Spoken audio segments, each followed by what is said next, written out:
शेगाव पोलिसांची धडाकेबाज कारवाई। शेअर ट्रेंडिंगच्या नावाखाली फसवणूक करून 6 महिन्यांपासून होता फरार। शेअर मार्केट ट्रेंडिंगच्या नावाखाली कोट्यावधींची फसवणूक करून पसार झालेला एरंडगाव भागवत येथील अनिरुद्ध मुकुंद धस याला शेगाव पोलिसांनी पाठलाग करून जेरबंद केले।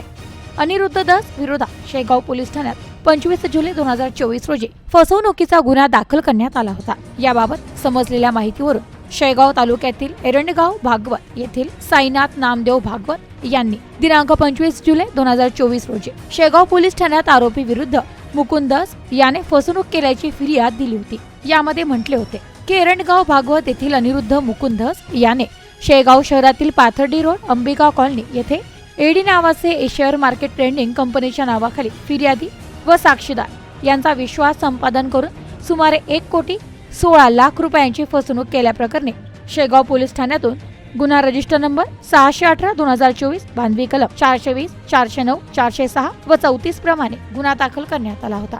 आरोपी अनिरुद्ध धस याच्या विरोधात गुन्हा दाखल झाल्यापासून पोलीस त्याचा शोध घेत होते। दरम्यान पोलीस निरीक्षक समाधान नांगरे यांना गुप्त बातमीदारामार्फत माहिती मिळाली की आरोपी धस हा शेगाव शहरात आला आहे। या बातमीची खात्री केल्यानंतर पोलीस समाधान नांगरे यांनी वेगवेगळी 2 पथके तयार करून शेगाव शहरात वेगवेगळ्या ठिकाणी रवाना केली होती। दरम्यान पथकांमार्फत आरोपीचा शोध घेत असताना आरोपी अनिरुद्ध धस याच्या राहत्या घरी पोलीस आल्याचे समजताच तो पळून जात असताना पोलिसांनी पाठलाग करत मेरी रोडवर सासरवारी हॉटेल समोर त्याला पकडून वरील गुन्ह्यात अटक केली। ही कारवाई पोलीस अधीक्षक राकेश ओला, अप्पर पोलीस अधीक्षक प्रशांत खैरे, उपविभागीय पोलीस अधिकारी सुनील पाटील यांच्या मार्गदर्शनाखाली करण्यात आली आहे। शेगाव पोलिसांनी अटक केलेला आरोपी अनिरुद्ध मुकुंद धस याने आणखीन कोणाची फसवणूक केली असल्यास पोलीस ठाण्याशी संपर्क करावा असे आवाहन पोलीस समाधान नांगरे यांनी केले।